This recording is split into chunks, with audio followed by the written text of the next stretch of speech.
Hey guys, welcome back to Steel City Sports. So today I'm going to be counting down the top 5 most interesting teams going into the 2024 NFL season.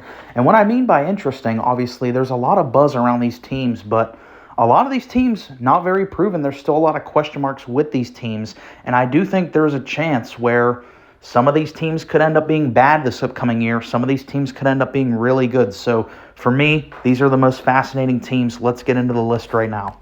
Starting off the list, I have the Indianapolis Colts. This was a team that was just one play out of making the playoffs last year, in a year where majority of the season they had a backup quarterback at the helm with Gardner Minshew, who had the best year of his career in Shane Steichen's system.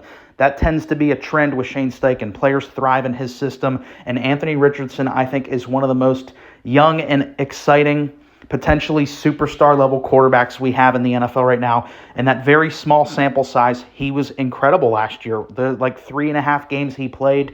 And if you guys listened to me last year, my take on Anthony Richardson going into the year was he's a project. I think he has extremely high upside, but I didn't think he'd walk into the NFL and be able to be a day one starter. That's exactly what he was, and he showed the poise of a vet in those games, has great athleticism, has a cannon of an arm, and you just look at the team that they have around him. This is a really good Colts roster.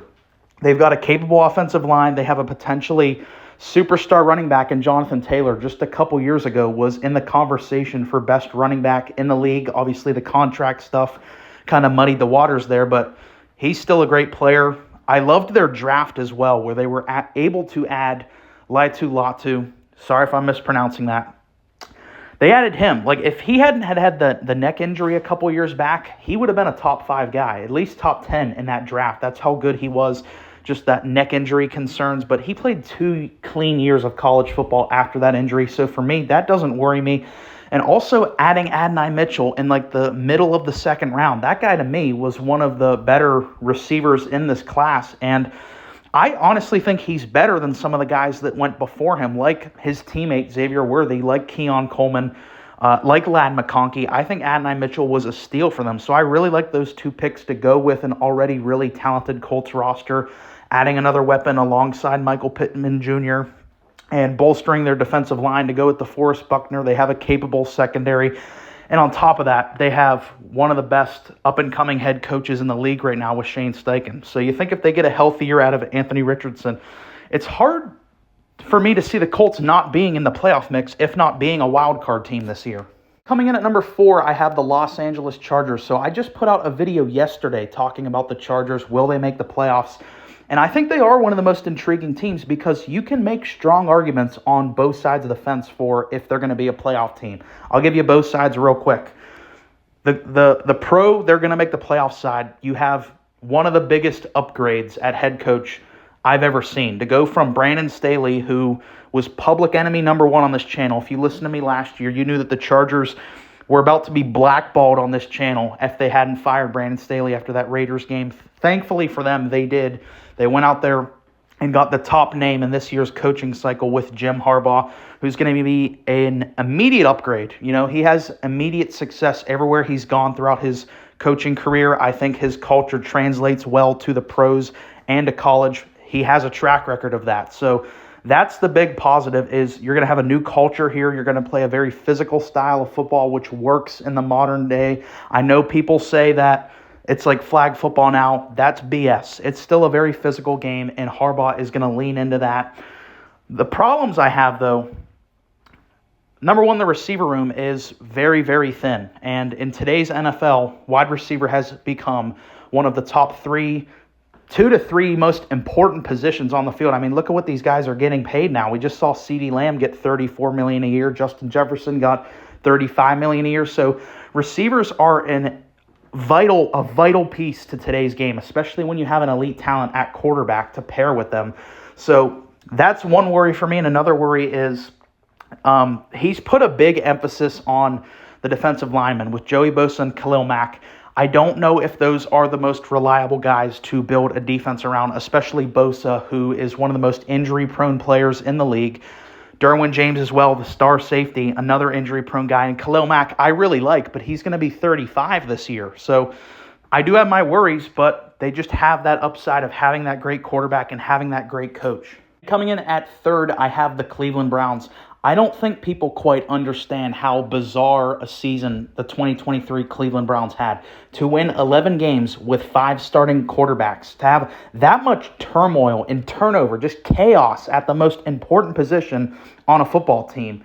And yet they were still a playoff team. Like it's got to be unprecedented. Like I don't think that's ever happened in the history of the NFL. And that's why Kevin Stefanski won Coach of the Year.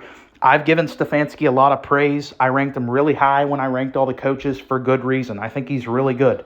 The defense as well is elite. They had the number 1 pass defense in the NFL. It kind of got exposed against the Texans in that playoff game, but still a ton of talent on that defense.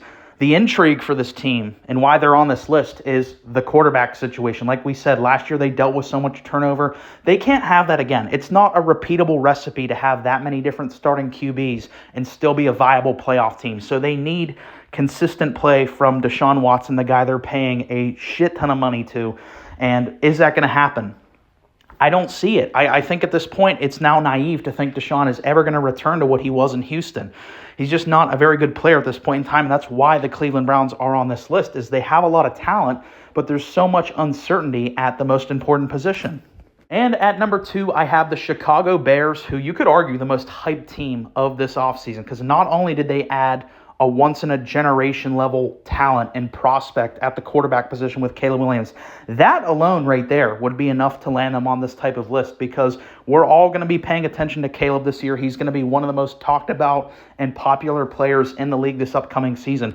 But they had so many other moving pieces as well, with drafting Rome Odunze alongside Caleb Williams, with also trading for Keenan Allen, with also getting DeAndre Swift, and also getting Kevin Byard to bolster up their secondary. Like, this is an extremely well-rounded Bears team. They haven't had a lot of success in recent memory. They've never had a quarterback go over, 4,000 passing yards or something like that. I don't think they've ever had a QB throw for over 30 touchdowns, and they could potentially have found their guy here with Caleb Williams. It's hard for me to look at how this team is constructed with all the pieces they've put around Caleb and the talent that he possesses. It's hard for me to see them not as a playoff team. That's why I picked them as a wild card team, and I just think it's a lot of hype. It's a lot of pressure to put on a young guy like Caleb Williams, so that's why they're on this list.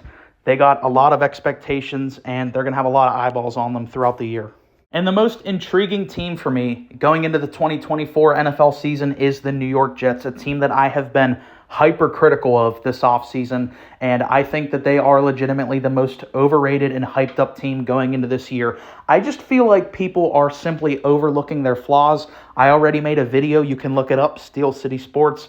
5 reasons the Jets are overrated. I already made that video, so I don't want to blast the Jets. I simply want to talk about why I think they're so intriguing. It's because Aaron Rodgers.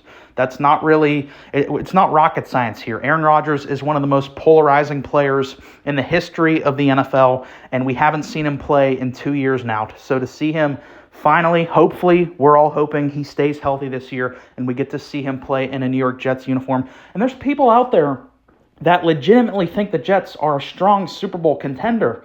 Like, real people on ESPN predicting that. I just cannot believe it. Like I said, I think people are simply overlooking their problems. They have a lot of injury-prone players. I think they have a terrible coaching staff. I don't know if Robert Saleh is going to keep his job after this year if they fail to make playoffs.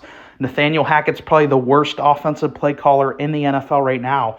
And I don't know. Like I said, I don't know what to do with the Jets. Like, I don't see them as a playoff team, but basically everyone else does. So that's why, for me, they are the most intriguing team in the NFL. So let me know down in the comments, do you agree with these teams? Are there any teams not on this list that you are really fascinated by going into this season? If you made it this far, really appreciate you listening. Please like and subscribe.